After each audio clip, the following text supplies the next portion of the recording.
Hi everyone, welcome back to a brand new video. Okay, in today's video we're going to be talking about steering wheels. Okay, so you've gone out, you've bought your GT Pro package or your DT Plus Ultimate Extreme package or whatever, and 9 times out of 10 you're going to come with the round steering wheel. So this is the Gran Turismo Gran Turismo steering wheel that you get with the GT package, and it's a good wheel. It does everything that you need, but you know, maybe you've had it for about 6 months or a year now, and you think, you know what, it's time for a change. I want to upgrade to a better wheel. Now, Fanatec do absolutely loads of wheels, but what they do is good wheels at a really good cheap price. Well, I say cheap, let's say around the £200 mark. On their website, it's like €200. And the main two that I'm going to be talking about is the Mclaren GT3 wheel and the Formula 1 V2 Esports steering wheel. So I've had my GT Pro for coming up. I think this is my second year now, coming up to my second year. And after the first year, using this wheel was brilliant, but I did find things wrong with it. The size, it was a little bit too small for me, and the button layout was. The buttons are great, don't get me wrong, but reaching them from the steering wheel was getting a little bit tricky. And so I wanted to get upgraded to a better wheel. And my choices was this one and obviously this one. And at the time I didn't know what to do. So over a year ago, I bought this one, which is the GT3 McLaren wheel. Absolutely great wheel. But at the time, I was umming and ahhing, I didn't know which wheel to get. So in my mind, I played it safe and went for this wheel. The main reason I did that was these clutch paddles. So I play Gran Turismo, I play Assetto Corsa, and also I play a lot of Formula 1. So in my mind, I wanted a wheel that, you know, that's got the buttons where I want them. And at the time, I wanted so in Formula 1, if you know, you can do a clutch release on start. So I thought that's a really cool idea. So, you know, you've got the clutch pedal at the back there, so you can just pull that to engage it, let go and start the racing. But for Formula 1, this is a little bit big. So I think this is like 300mm diameter, something like that. But my reasoning for getting this one over this one at the time was I'm still doing Gran Turismo and I'm still playing the Assetto Corsa. Anyway, a year goes past, my birthday came around again, obviously, birthdays do that once a year. And I thought, right, well, okay, I've had this wheel for a year now. I'm going to want to upgrade, or not upgrade, I would like to get the Fanatec F1 Esports wheel. Now, I was umming and ahhing whether or not to get it, but earlier last year there was an F1 exhibition. I went along to it. They had one of these time trial things set up. They basically had the same setup that I've got here, but they had this wheel, so I was able to get into the cockpit, check it out, and just have a feel, and it was great. I really enjoyed it. So I thought, yes, this is my birthday coming up, so I'll get this wheel for my birthday. So now I've got both wheels, what I thought I'd do is share my experiences with you, and basically give you some advice of if you was umming and ahhing, you know, upgrading from this wheel, what wheel to go to depending on what your driving is.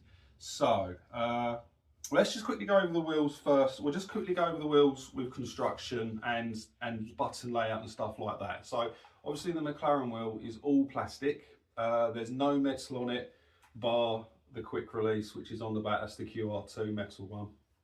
Oh, sorry, and the shifters, which are magnetic, by the way. So they're on like a rocker bar. But you've got your buttons left and right, which are in easy reach depending on what you're doing. It's got some nice little toggle switches on it as well. They come in really handy in Formula 1 and in Gran Turismo. But overall, this is a really good solid wheel for the price. There'll be hundreds of reviews on YouTube about this wheel. It's nothing special, it's nothing new, but it is a really good, reliable wheel. The only drawback I found with this was after a while of using this, using it, you start to hear some creaks from the plastic. Now what I found was the screws on the faceplate were working themselves loose. So basically, one by one, I just took the screw out, put some Loctite thread lock on it, and then screwed it back in, and that eliminated any sort of squeak. So that's really, really good. You do get a little telemetry display there. No rev lights or anything like that, but you have got that to do adjusting your force feedback, and you've got a little telemetry on there as well. But other than that, this is just a really good solid wheel. Going on to the F1 Esports wheel. Now, in my opinion, we go up a notch. So you've got a full metal faceplate, you've got Alcantara grips, which it's a bit decisive of whether or not that's a good thing or a bad thing.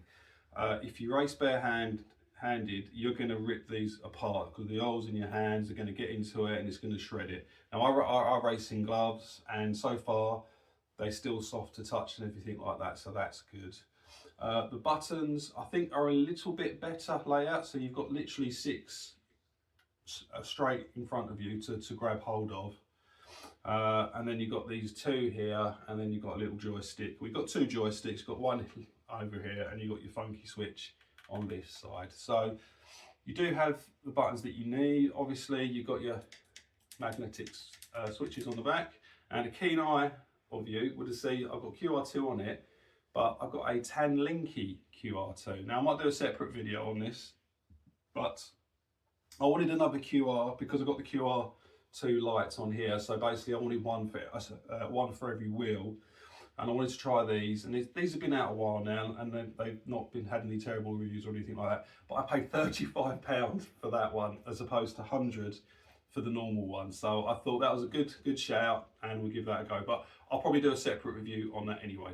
But yeah, but back to the wheel again. So I think this is a step up from the Mclaren wheel, but this again has its drawbacks, and that's what we're going to talk about now.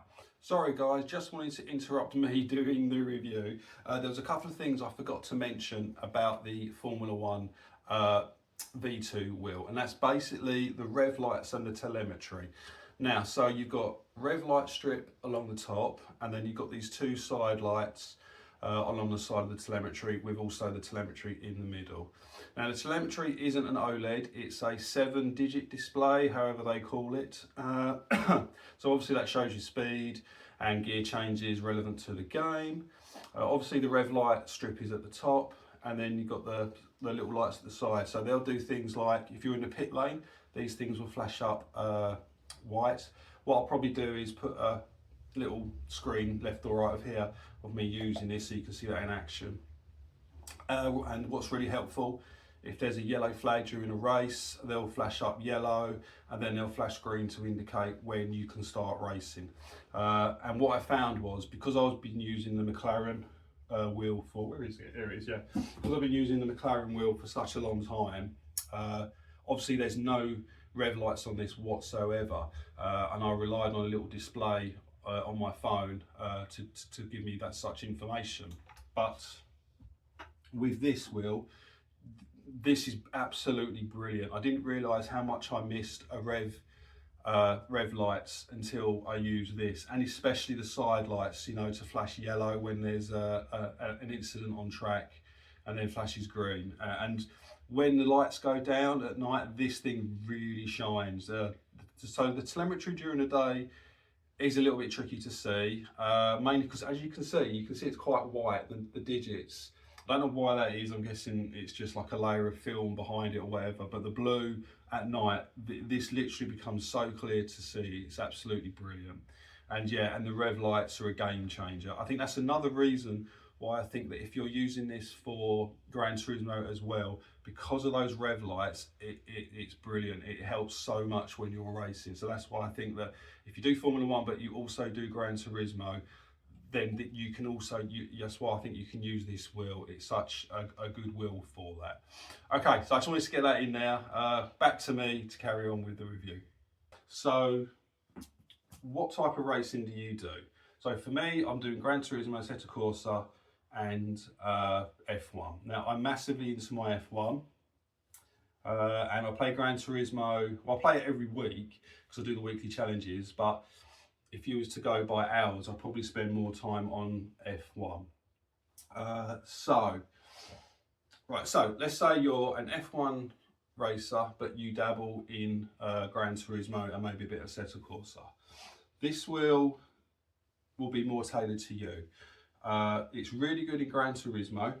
So you've got all your buttons that you need to do any adjustments there. That's easy to do with the joystick being right there as well. You can do that, it's absolutely fine. Obviously it works really, really well in Formula 1. And after a few hours of racing with it, obviously this wheel is smaller than the McLaren wheel. You don't tend to notice the size of it. That sort of goes away. And you start to feel one with the wheel, and it feels really good in Formula 1. So let's reverse it now. Let's say you mainly do Gran Turismo. Well, if you do Gran Turismo and Assetto Corsa and you don't even do Formula 1 whatsoever, don't even bother going near this wheel. You won't get on with it at all. You won't. You'll just find it annoying with the size. So this is where obviously this wheel comes into play.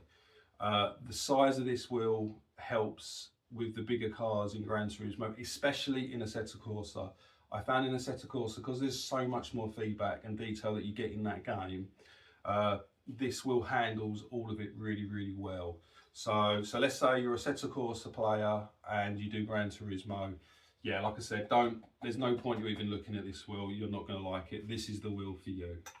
But like I said, so it depends on what type cabs in. Another one, if you're just a Gran Turismo player and you also play Formula 1, I don't think this wheel is the wheel for you. You can get away with using this wheel.